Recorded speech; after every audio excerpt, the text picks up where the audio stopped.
Bom, gente, então, bom dia, né? Dando aí continuidade ao cronograma, né, da disciplina de urgências e emergências, né, da Faculdade de Medicina da Universidade Federal de Alfenas. Hoje nós vamos conversar aí rapidamente sobre o choque circulatório, né? O choque circulatório, ele é uma entidade, uma síndrome clínica também muito prevalente nos ambientes de urgência e emergência, né? Possui etiologia ampla e é importante que o médico, né, que o emergencista, que o intensivista, ao se deparar com um paciente aí suspeito, né, de estar desenvolvendo um choque circulatório, saiba identificar de pronto, né, que esse paciente está num processo de má perfusão tecidual e, obviamente, identificar as causas e disparar o tratamento adequado, tá certo? Na maioria das vezes, né, nós vamos ver que esse choque circulatório, basicamente, ele se resume, a fisiopatologia, né, se resume basicamente nisso aqui. Você vai ter um transporte inadequado de oxigênio, tá? Frente à demanda instalada no momento em que você estiver avaliando esse paciente. Esse paciente vai ter um aumento de consumo de oxigênio, tá? Porém, ele está, né, já num processo de transporte inadequado, quer dizer, se forma um círculo, né, vicioso. Você tem um transporte inadequado de oxigênio por algum motivo, nós vamos aprender. Esse transporte inadequado oferece menos oxigênio, né, para a via final lá da fosforilação oxidativa, né, que é a via final mesmo, né, o objetivo final da respiração, a produção de energia, e isso leva a uma alteração na taxa de extração de oxigênio, né, dos tecidos. Consequentemente, né, por motivos que nós vamos citar aí nos próximos slides, nós vamos ter uma incapacidade no suprimento das demandas, né, celulares e para a manutenção das vias metabólicas essenciais, né, por falta exatamente desse oxigênio, ocasionado por um mau transporte, por um aumento de consumo, por uma alteração da taxa de extração, cuja etiologia nós vamos aí aprender. E isso, em última análise, vai levar ao quê? A hipóxia celular, tecidual e orgânica. Né? E o grande problema da hipóxia celular, todo mundo já sabe, a via final é o quê? É disparar a apoptose, morte celular programada, aí a coisa toma uma dimensão extremamente desfavorável, tá certo? Portanto, tá bom? Portanto, o que é o choque circulatório? É uma síndrome clínica. Quando nós falamos em síndrome, nós falamos o quê? Conjunto de sinais e sintomas que caracterizam uma doença. Tá? E como tal, o diagnóstico do choque circulatório, para a gente poder pensar, ele vai ter que ser baseado em quê? Ele vai ter que ser baseado em critérios clínicos, que nós vamos ver, em critérios laboratoriais e critérios hemodinâmicos. Né? Esse tripé, critério clínico, critério laboratorial e critério hemodinâmico, tem que ser observado, tem que ser identificado no momento da chegada, da admissão desse paciente no seu setor de emergência, ou de admissão na UTI, ou um paciente que entra em um choque circulatório numa enfermaria de um determinado hospital por uma causa desconhecida. Perfeito? Até aqui? Bom, é uma emergência médica. Concordam? É uma emergência médica. Porque o cerne do choque circulatório está exatamente relacionado com o quê? Com uma insuficiência, uma incapacidade, né, de um oferecimento de oxigênio, para poder alimentar as vias aí metabólicas necessárias. Portanto, o risco iminente de morte é grande, né, e, consequentemente, a gente tem que cuidar disso. Quando, né, você está no início, por isso que é importante a identificação precoce, quando você está no início, né, de todo esse ciclo, né, fisiopatológico, que é o choque circulatório, você tem já uma hipóxia instalada, concorda? O transporte está prejudicado por algum motivo. Consequentemente, tá, se você conseguir identificar, ser capaz de agir prontamente, tentando restaurar essa via hemodinâmica que talvez esteja comprometida, você pode reverter essa hipóxia e, consequentemente, dependendo do sistema ou dos órgãos que estão diretamente afetados a essa hipóxia, você reverte o quadro. Caso contrário, e é o que às vezes, infelizmente, a gente enxerga, né? Caso contrário, esse choque, se não identificado e tratado, vai fazer, né, pela consequência dessa hipóxia inicial, que não foi corrigida, vai fazer com que esse indivíduo evolua, né, no ponto final dessa via, por uma DMO, uma disfunção de múltiplos órgãos. Aí a coisa complica, né? Porque aí você já vai ter um indivíduo com insuficiência cerebral, disfunção cerebral, insuficiência renal aguda, insuficiência respiratória aguda, insuficiência hepática aguda. Quer dizer, fica muito difícil a gente manejar um doente desse, dada a quantidade de disfunções que são instaladas, né? E lembrando que cada disfunção, tá? Cada disfunção orgânica, salvo engano, ela representa nos principais scores aí de probabilidade de morte e desfechos de óbitos aí ao longo de 30 dias, quase 30%. Então, por exemplo, se você pega um indivíduo que desenvolveu uma insuficiência respiratória, 30%, mais uma insuficiência renal aguda, 60%. Olha para você ver a probabilidade de morte que se instala. Por isso que os pacientes com Covid, os pacientes graves, eles morreram tanto, porque as principais insuficiências que eram desenvolvidas e que são, né, desenvolvidas até o momento que nós conhecemos, né, exatamente insuficiência respiratória e insuficiência renal aguda, né? Quer dizer, 60% de probabilidade de morte. E como tal, tá, por ser uma situação de emergência médica, né, nós temos e sabemos que no choque circulatório nós precisamos aí identificar rapidamente essas causas, exatamente para prevenir esse desfecho, tá bom? E o que a gente pode, assim, rapidamente falar, visto que a hipóxia, né, ela está no cerne da questão do choque circulatório, o que a gente pode conversar a respeito da fisiopatologia, tá?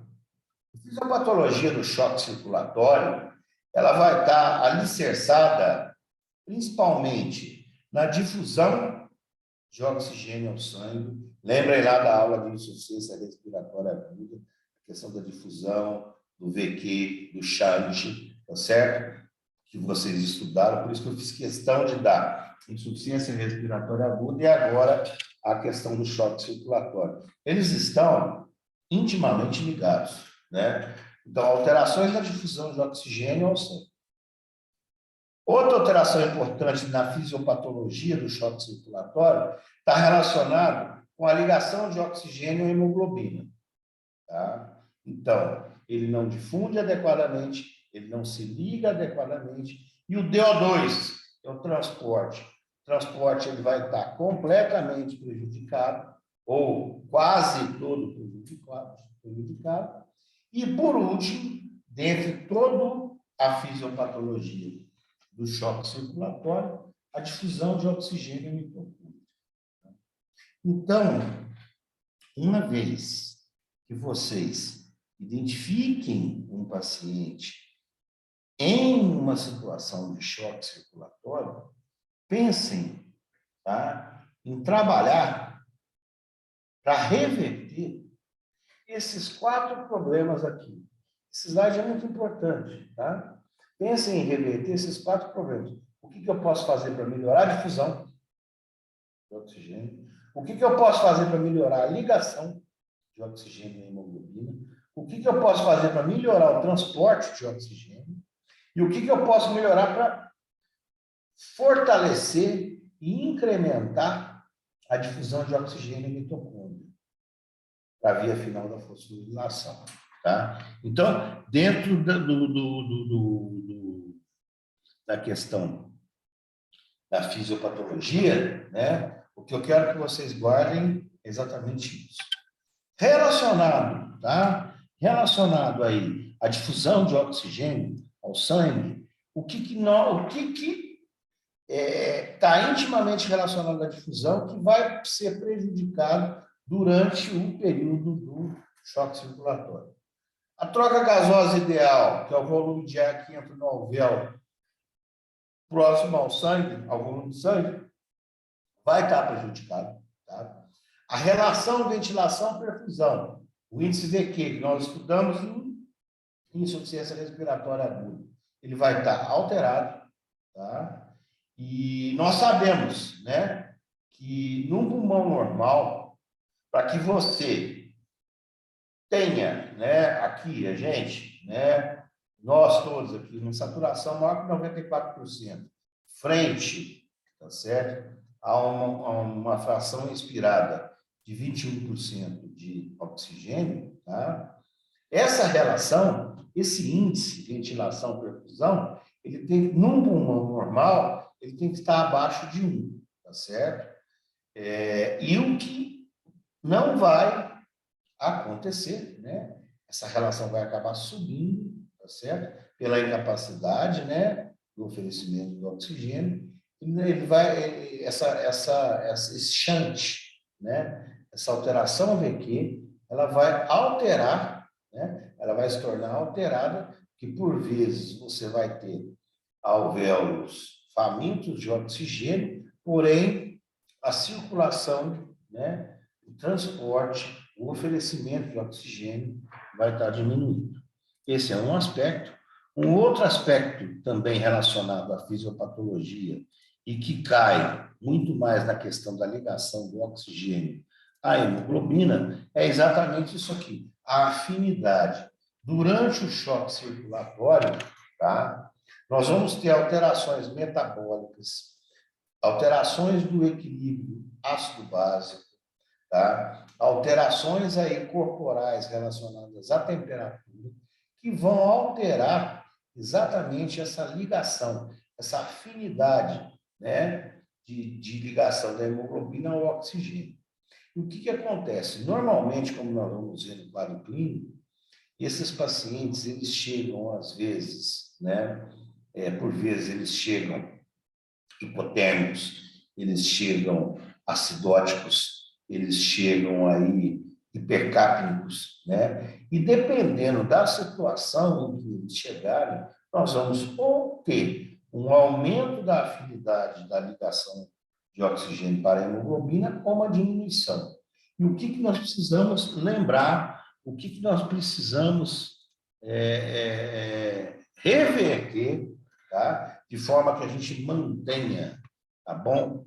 Um patamar aqui, uma curva, né? Que a gente mantenha esse paciente dentro dessa curva de absorção aí, né? De oxigênio. A gente tem que observar, principalmente, esse paciente tem uma diminuição da temperatura, que está aumentando, às vezes, a afinidade. Se ele está aí com um quadro de uma alcalose, se ele tem uma diminuição da PCO2, olha a importância da avaliação da gasometria, né? Que nós estudamos aí nos estudos ácido-básicos, tá certo? Se ele tem uma diminuição do pH, cursando com uma acidose, se ele tem um aumento da pressão parcial de oxigênio, ou se ele tem um aumento da temperatura. Isso, por sua vez, vai o quê? Vai diminuir a afinidade. Então, ou seja, o que esse quadro nos dá de informação? O paciente chegou no pronto atendimento, você tem que manter esse paciente normotérmico, você tem que corrigir de imediato, tá certo? O intervalo ácido básico desse paciente, mantendo ele, seja através de administração de fluidos, bicarbonato, ventilação mecânica, você tem que equilibrar esse pH na faixa de 7,35, 7,45.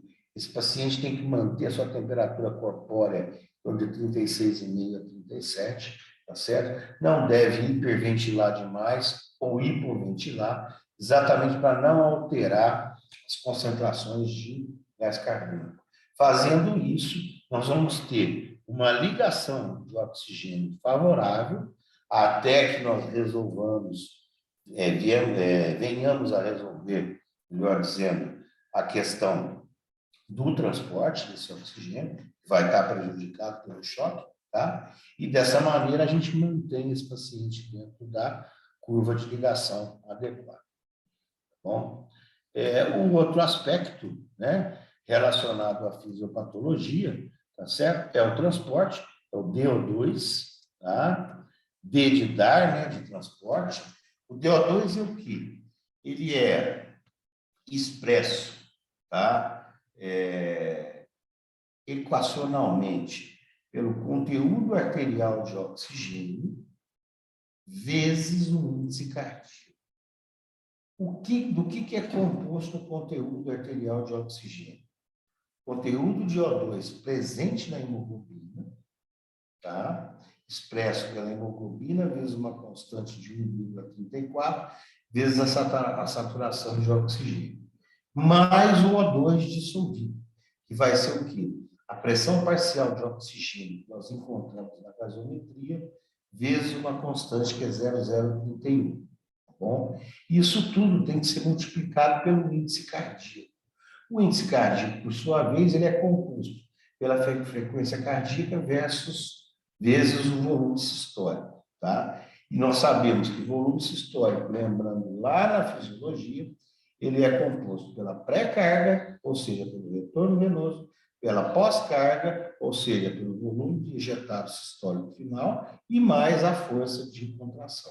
Então, o que acontece? Olhem para vocês verem quantas variáveis, quando vocês estiverem diante de um paciente chocado, em choque circulatório, olhem, além de acertar, de pensar naqueles 4 itens principais da fisiopatologia, olhem tudo que vocês vão ter que trabalhar, né, mentalizar para poder restaurar. Nós temos que, por exemplo, se esse paciente está no choque circulatório hipovolêmico hemorrágico, por exemplo, ele foi, por exemplo, foi cometido por um projetil de arma de fogo, né? De repente ele lacerou aí artérias de grande calibre. Então ele está perdendo muito oxigênio, ele está sangrando, ele está perdendo muita hemoglobina, consequentemente o conteúdo de oxigênio vai diminuir, o conteúdo arterial diminui. Ou se esse paciente, por exemplo, está num choque cardiogênico, tá? Aonde ele vai ter um volume sistólico, uma frequência cardíaca inadequada. Então, vocês estão vendo? O transporte, né? Sempre que vocês forem trabalhar em relação ao transporte, vocês sempre devem pensar que vocês têm que oferecer para esse paciente maneiras que ele consiga manter o conteúdo arterial de oxigênio adequado, e esse conteúdo ele é composto pelo conteúdo de oxigênio na hemoglobina, mais o oxigênio dissolvido, tá certo? E vocês têm que fornecer condições para esses pacientes, de forma que o coração desses pacientes exiba uma frequência cardíaca adequada e um volume sistólico adequado. Então, isso está relacionado com o transporte do oxigênio, né? E, por último, tá? Nós vimos a difusão, nós vimos a ligação, nós vimos o transporte. E, por último, nós vamos ter que trabalhar na difusão deste oxigênio à mitocôndria, para que, em última análise, a gente consiga o quê? Exatamente a produção de energia, né? A conclusão da fosforilação oxidativa. Eu não vou entrar aqui em detalhes, tá certo? Mas, basicamente, é o quê? É a produção de energia, né? Através da utilização desse oxigênio, né? Que foi extraído e chegou, né? Até a região mitocondrial e, através de reações redox, reação exergônica e endergônica, vai produzir energia, tá bom? Então, assim, o último elo, né, dessa cadeia de correções frente ao choque circulatório é exatamente a gente manter esse evento de fosforilação oxidativa, porque a partir do momento que a gente perde isso aqui, o paciente, ele inevitavelmente, ele vai entrar aí numa situação, tá? Ele vai entrar aí numa situação de inevitável disfunção de múltiplos órgãos. Portanto, gente, né, em relação aí ao que foi falado, o que nós vamos pensar, né, na questão do choque circulatório, tá? Basicamente, algum fator que está levando à diminuição do débito cardíaco, a diminuição da resistência vascular sistêmica e ocasionando uma oferta inadequada de oxigênio. Perfeito? E como que a gente vai identificar esse paciente? Como que ele vai chegar para a gente no pronto atendimento? Obviamente, ele chega, né? Deve ser trazido aí pelo serviço móvel de emergência, ou eventualmente pelo corpo de bombeiros, né? E assim, você já vai ter uma anamnese rápida desse doente, você vai ter uma ideia se foi um trauma, se foi um acidente automobilístico, se esse paciente foi encontrado em via pública, desacordado, se esse paciente estava no ambiente domiciliar, e, consequentemente, algumas informações a respeito das condições patológicas prévias que esse doente, por exemplo, apresentava, né? Por exemplo, chega lá um paciente com histórico de dor precordial, nós vamos estudar infarto, né? Dor precordial, característica retroesternal, com irradiação para a mandíbula e membro superior esquerdo. Esse paciente previamente hipertenso, diabético, hipercolesterolêmico. É um paciente, por exemplo, que chega para você sudoreico, diaforético, tá certo? Com faces de dor. Tudo isso já faz a gente começar a pensar, inclusive, na etiologia desse choque. Mas, de um modo geral, tá? Esse paciente sempre vai chegar uma pressão arterial média menor que 70, tá bom? O tempo de enchimento capilar vai estar maior do que 2 segundos, tá? Ou seja, uma oferta inadequada mesmo de transporte. Esse paciente vai ter uma pele fria, uma pele úmida, por vezes, dependendo da concentração de carboxihemoglobina, uma cianose fixa de extremidades. Tá? Quando você passar uma sonda vesical de demora, que é fundamental no paciente desse, a gente monitorizar o débito pulmonar, porque nós sabemos que a hipoperfusão renal é uma das primeiras consequências, né, de um choque circulatório e, consequentemente, a evolução para um quadro de insuficiência renal aguda decorrente de uma insuficiência renal aguda renal ocasionada por esse choque é muito grande, ele vai exibir um débito urinário menor que 0,5 ml por quilo hora, tá bom? Esse paciente, por vezes, ele vai estar com o seu sensório, né? Com o seu nível de consciência prejudicado, um Glasgow mais rebaixado, né? Sem percepção espaço-temporal, de lucidez e orientação. Do ponto de vista laboratorial, além das alterações gasométricas, se estiver sangrando, às vezes, já com algum tempo, alterações na hemoglobina, no hematócrito, esse paciente pode exibir, tá bom? Vocês vão aprender, nós vamos aprender durante aí o nosso curso, nas dosagens e interpretação dos valores do ácido lático. Por que o lactato sobe, né, gente? O lactato vai subir exatamente por conta dessas alterações aqui, ó, na questão da produção de energia, né? Quer dizer, é uma maneira ineficaz que o organismo tem de tentar reverter o déficit energético. Então, normalmente, esses pacientes, eles possuem um lactato mais aumentado, tá bom? Mas o que eu quero, isso aqui, né, vocês nem devem lembrar, acho que vocês nem eram nascidos, né? Esse aqui era o que nós usávamos, né, enquanto adolescentes, 35 anos atrás, para escutar música, né, os gravadores e as fitas cassete. Então, assim, para gravar, né, eu pus aqui gravador, lembrando gravar. O que eu quero que vocês gravem, tá certo? Do ponto de vista de manifestações clínicas e de exame físico relacionados ao nosso paciente, tá? Em choque circulatório, tempo de enchimento capilar maior que 2 segundos. Olhou lá, soltou, puxa, está demorando 4 segundos, 5 segundos. Associado a uma diminuição da temperatura corporal, ou seja, hipotermia, 35, 35,5, tá? Livedo. Bom, o tempo de enchimento capilar maior que 2 segundos.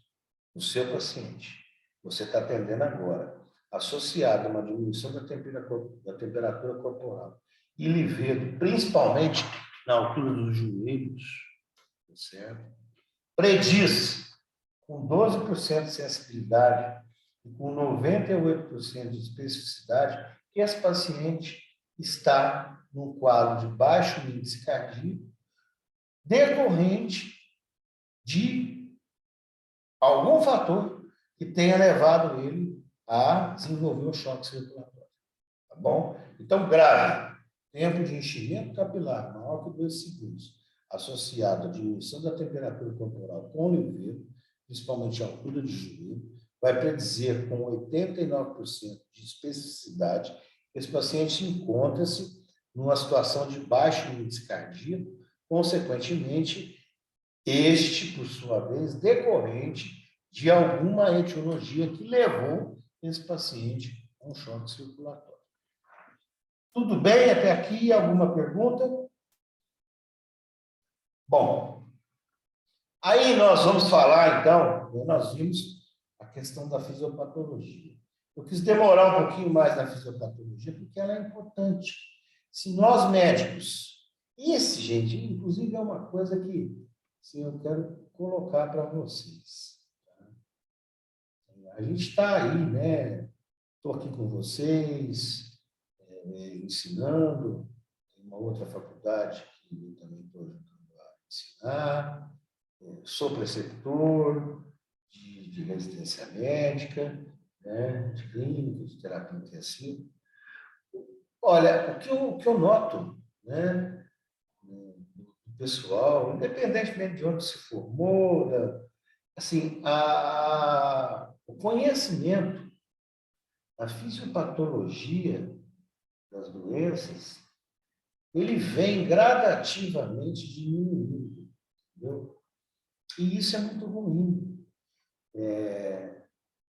se declina muito, né? Não sei se declinar é uma expressão correta, se fortalece muito a questão da terapêutica, para as doenças e tal, mas está se reforçando muito pouco a fisiopatologia.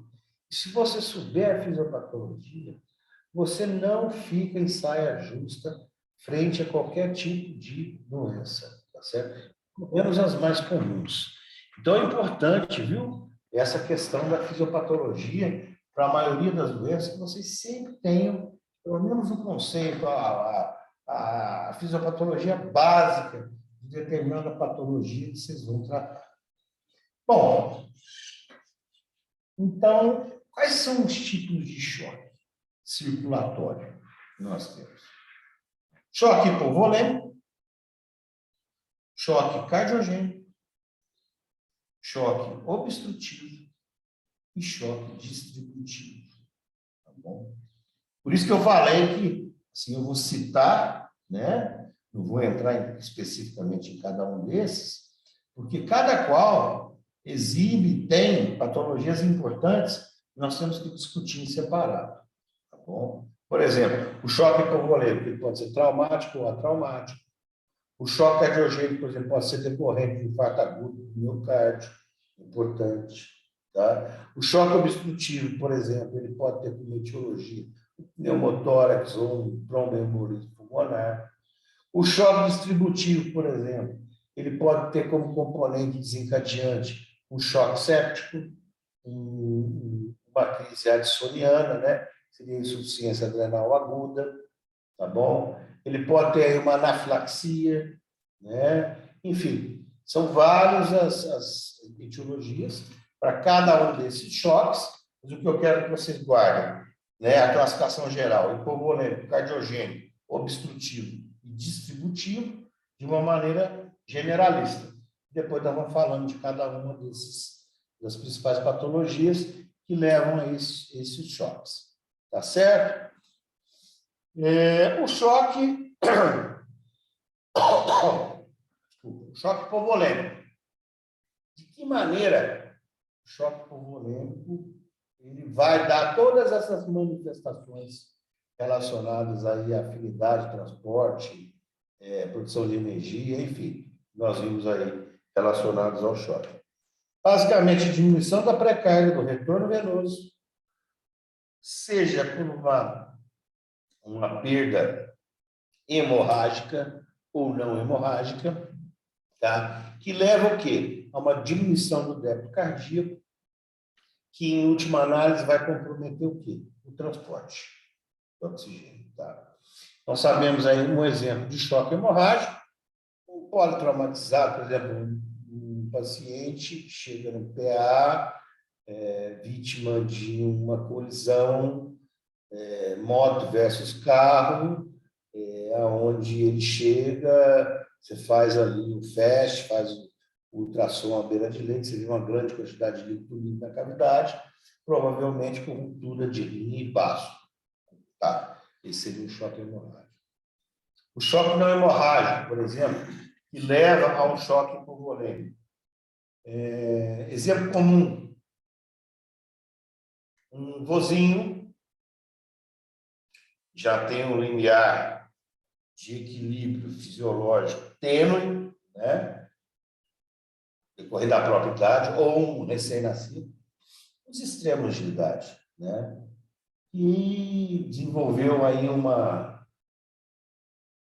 um quadro aí de uma rotavirose e apresentou uma diarreia profusa e intensa por 2, 3 dias. E tem uma diminuição da água corporal total, da diminuição de líquido livre, né? Quer dizer, o que vai acontecer? Ele vai entrar num quadro de um choque hipovolêmico de origem não hemorrágica. Por quê? Porque ele vai ter um comprometimento da pré-carga, o retorno venoso, a quantidade de sangue que tem que entrar no átrio direito e ser ejetado dentro do direito dos pulmões, vai estar comprometido. E aquilo que chega no átrio esquerdo para ser ejetado pelo ventrículo esquerdo para a circulação sistêmica vai ser inadequado. Ou o que está acontecendo, igual nós vimos na slide anterior, o volume sistólico final vai estar diminuído. Tá? Então, essas são, basicamente, de forma simplista, tá? A fisiopatologia do choque hipovolêmico. O choque cardiogênico, tá aí, coração buchinho, cansado, né?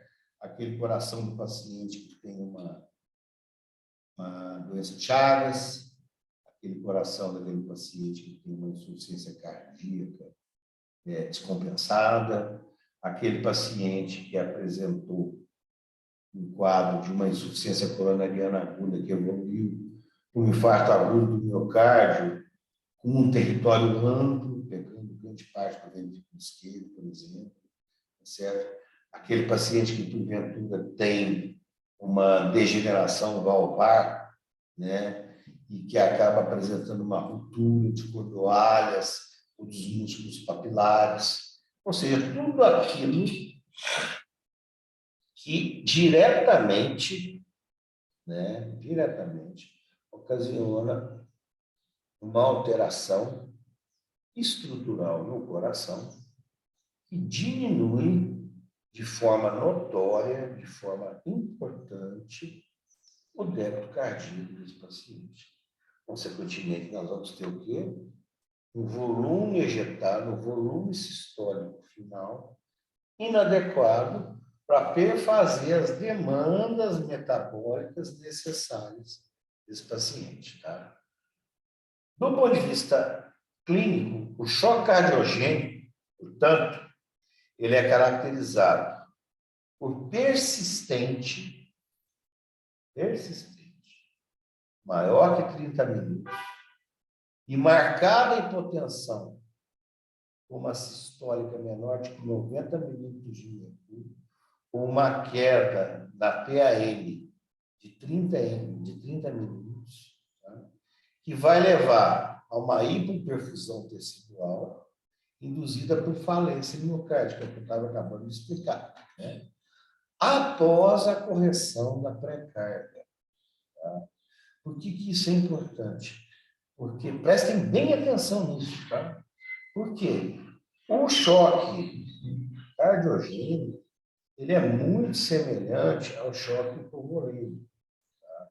Então, assim, o paciente chegou, você está em dúvida, você corrigiu as prováveis causas de hipovolemia, e esse paciente ainda se mantém hipotenso, com sistólica menor que 90, ou diminuição de 30 milímetros na pressão arterial média, associada, né, a uma duração maior do que 30 minutos, depois que você fez a prova de volume, depois que você corrigiu as prováveis causas de hipovolemia, você está diante, né, indubitavelmente, de um quadro de choque cardiogênico. Tá bom? As principais causas, né, igual eu falei, de choque cardiogênico, infarto, comunicação intraventricular, ruptura de músculo papilar, infarto com comprometimento do ventrículo direito, miocardiopatias agudas ou crônicas, arritmias cardíacas, a bradiarritmia, ataque à arritmia, nós vamos estudar, tá? No decorrer do curso. Regurgitações de insuficiência aórtica aguda, ruptura dos coletes, né? Tricuspídeos da válvula aórtica, miocardites fulminantes e assim sucessivamente. Tá bom? Tá. O terceiro tipo de choque, o choque obstrutivo.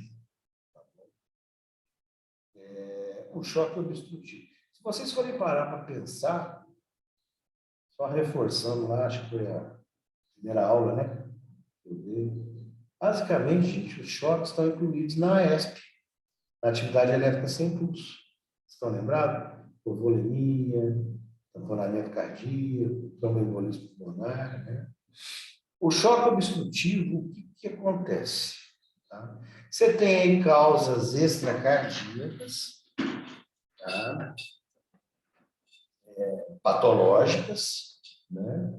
Que podem, de uma maneira geral, alterar a vasculatura pulmonar, a dinâmica da vasculatura pulmonar, ou concluir de forma importante, né, toda a circulação, ou parcialmente a circulação do leito vascular pulmonar, e dentre essas causas, as mais comuns, tá? Que a gente pode dizer que vão de forma extracardíaca ocasionar a um choque circulatório do tipo obstrutivo, a gente tem que pensar em pneumotórax hipertensivo, tá?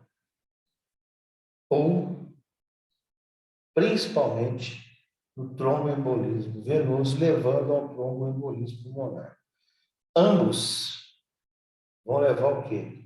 Vão levar a uma diminuição abrupta, importante do retorno venoso, consequentemente comprometendo toda a circulação, elevando a pressão intrapulmonar, pós-capilar, tá certo?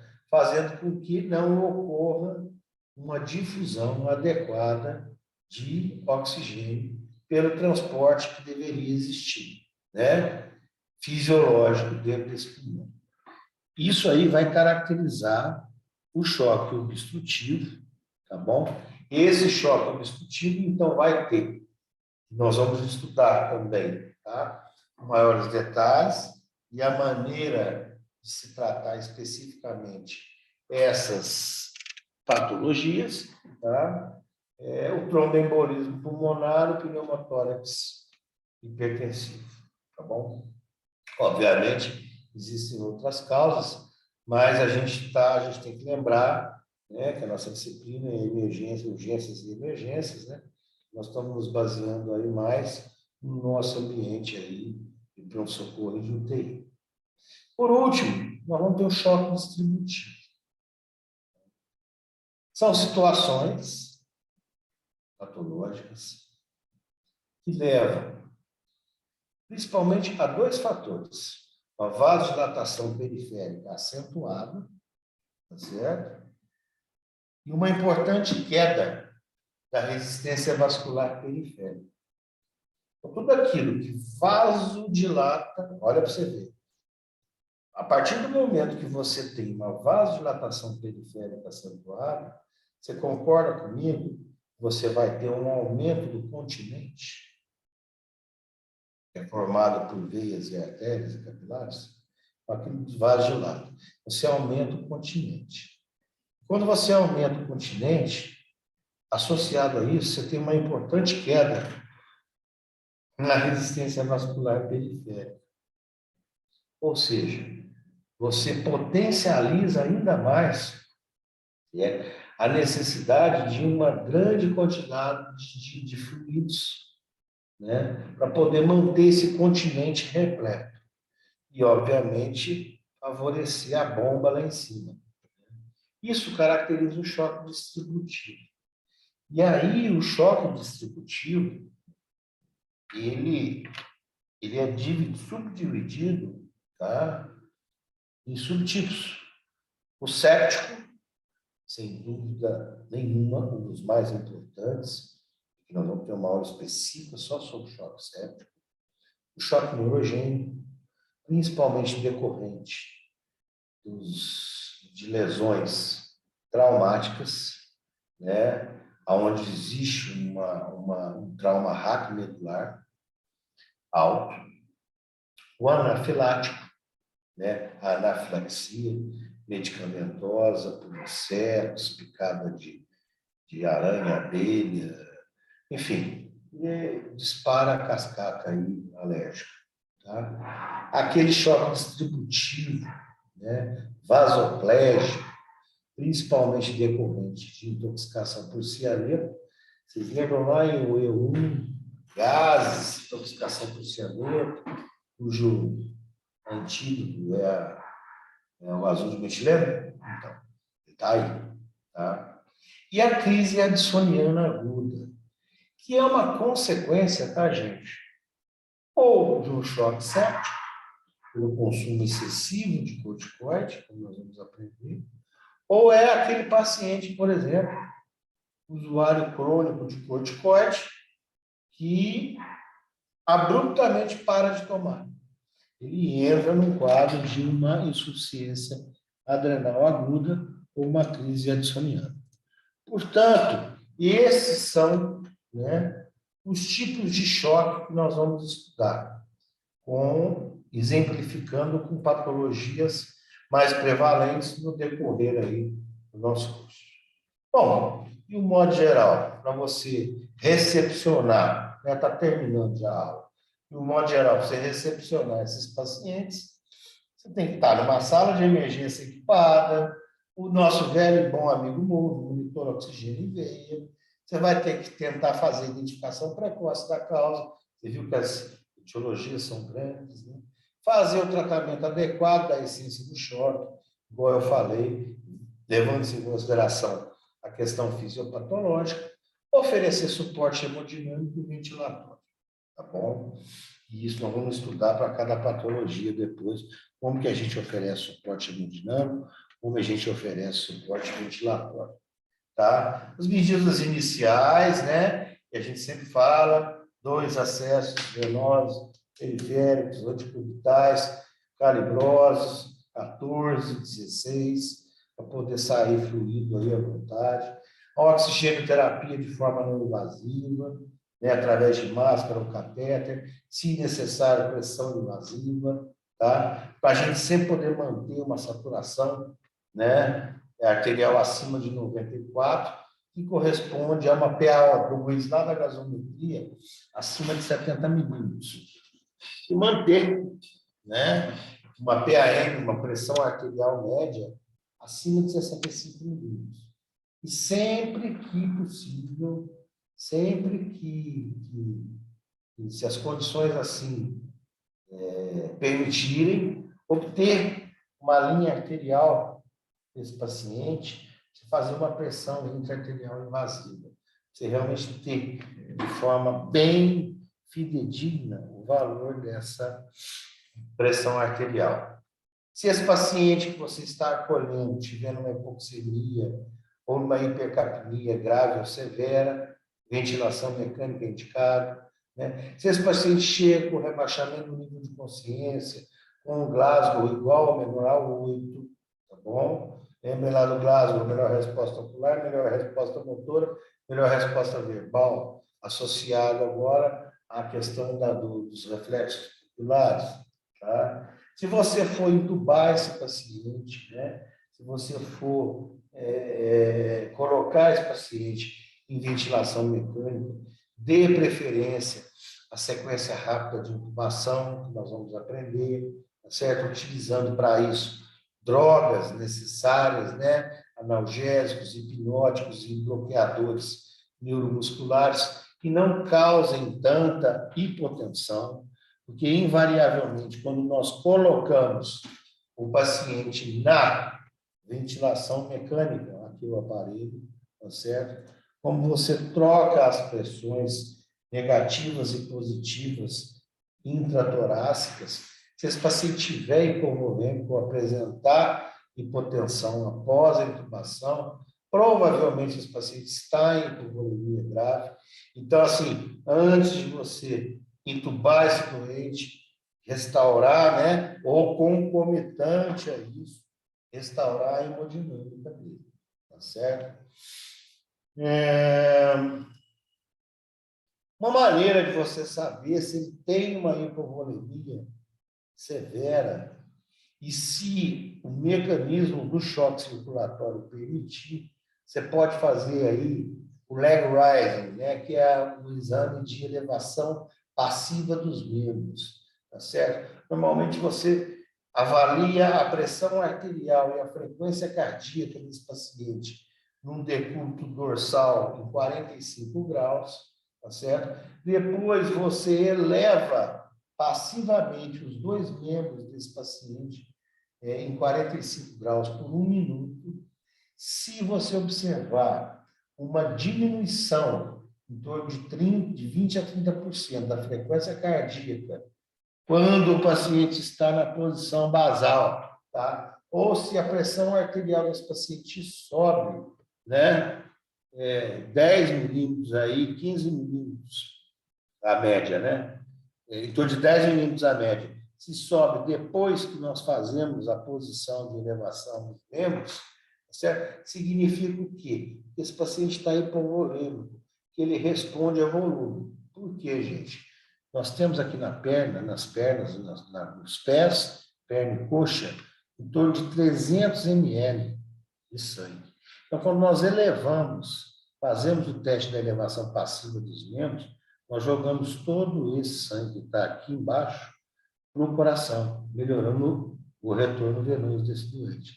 Então, se ele tem uma resposta com melhora da PA e diminuição da frequência cardíaca, significa que ele está precisando de volume. Você já pode começar a fazer volume. A sensibilidade e especificidade do teste leg raising, tá certo? Isso aí está lá no livrinho nosso, é muito alta, tá bom? Outra coisa que nos vai dar na sala de emergência, uma ideia grande a respeito aí de volemia, tá?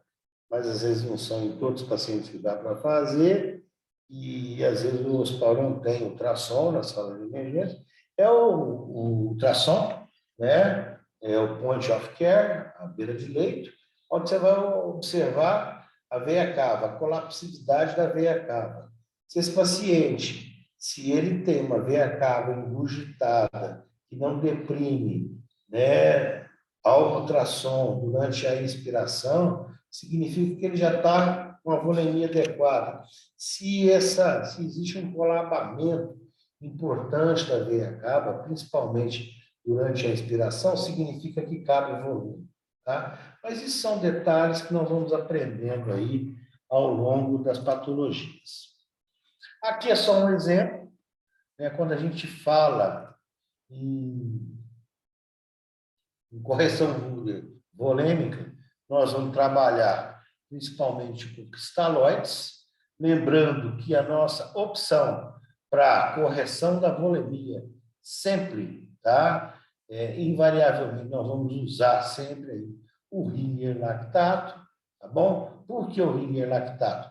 Ele, com exceção do plasma light, tá? É o que mais se assemelha ao plasma. Olha, ele tem aí 147,5 de sódio, o plasma vai até 145, ele tem 4 de potássio, o plasma é 3,5 a 5, ele tem aí uma quantidade um pouco maior de cálcio, tá certo? Ele tem grande problema aí, uma quantidade maior de cloreto, mas em contrapartida, né, ele tem entre o sódio, potássio e cálcio os níveis mais fisiológicos, tá bom? Ele, em termos de osmolaridade, sabe que a nossa osmolaridade séria de 290 a 303, tá? O Ringer lactato está em 272, o plasma light em 294. Já o Ringer simples de solução fisiológica, eles vão estar aí com a osmolaridade um pouco mais aumentada,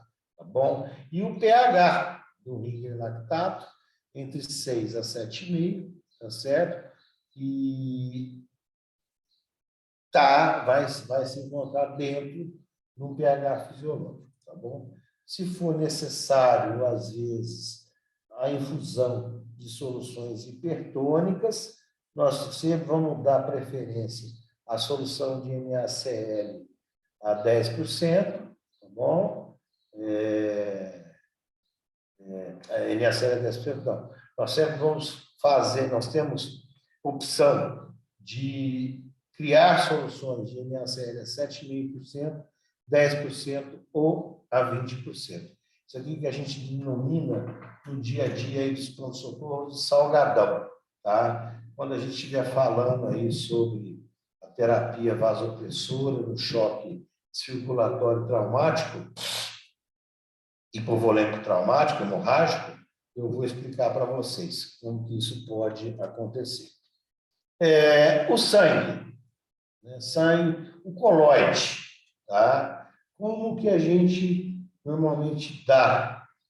Quando, né? Normalmente, os choques, eles são, principalmente aqui agora, de caso de perda sanguínea, né? É um slide assim, isso é mais para a parte de clínica cirúrgica, né? mas eu já vou explicar para vocês. Você classifica em classe 1, classe 2, classe 3 e classe 4, tá certo? Essas classificações, elas levam em conta as perdas, a volemia, a frequência cardíaca, a PA sistólica, a frequência respiratória, a diurese e o estado mental. Normalmente, pacientes da classe 1 e classe 2, que corresponde aí a aproximadamente de 750 até 1.500 ml de perda, normalmente a gente só controla com cristalóides. De classe 3 para frente, até classe 4, onde nós vamos ter uma perda que varia de 1.500 a até mais que 2.000 ml de perda sanguínea, normalmente nós administramos cristalóides junto com sangue. E quando eu falo sangue, é concentrado de hemácias, né, e plasma, tá bom? Então, isso aqui é mais para vocês terem uma ideia, mas com certeza na disciplina de cirurgia vocês vão aprender melhor, tá bom? Aqui é a cianose, né? Exatamente por conta aí, a cianose fixa, por conta de uma grande quantidade de carboxiemoglobina, né? Não está conseguindo ser transportada, e isso vai nos dar um sinal importante. Esse paciente está chocado, tá certo? E, obviamente, vai precisar de uma ventilação aí, provavelmente invasiva, além de um restauro na sua hemodinâmica. Aqui, as duas principais drogas que nós utilizamos no pronto atendimento, tá? A norepinefrina, né? Principalmente aí para poder melhorar a pressão arterial, melhorar a vasoconstricção, melhorar a resistência vascular sistêmica, tá? Existe uma série de maneiras de se administrar. Sempre a gente tem que ter um acesso central para poder manter isso por um tempo mais prolongado e obter as concentrações adequadas. A dose aí vai de 0,01 micrograma quilo minuto até 3 micrograma quilo minuto, alguns autores 2 micrograma quilo minuto. E a dobutamina. A dobutamina nada mais é, né, que um inotrópico sintético, estimula receptores beta-adrenérgicos, né, presentes no miocárdio, melhora a força de contração miocárdica, tá bom? Isso a gente vai usar muito, às vezes, em associação ou isoladamente no choque cardiogênico, tá? Em termos de drogas, assim, específicas que a gente usa, é isso, tá? É claro que depois vem uma série de outras terapêuticas, dependendo da patologia. Bom, pessoal, o que eu tinha para falar para vocês era isso, essas noções gerais, né, de choque circulatório. Como eu disse, nós vamos aí explicar isoladamente depois cada um dos tópicos, tá bom? Fico aí à disposição para o esclarecimento de dúvidas.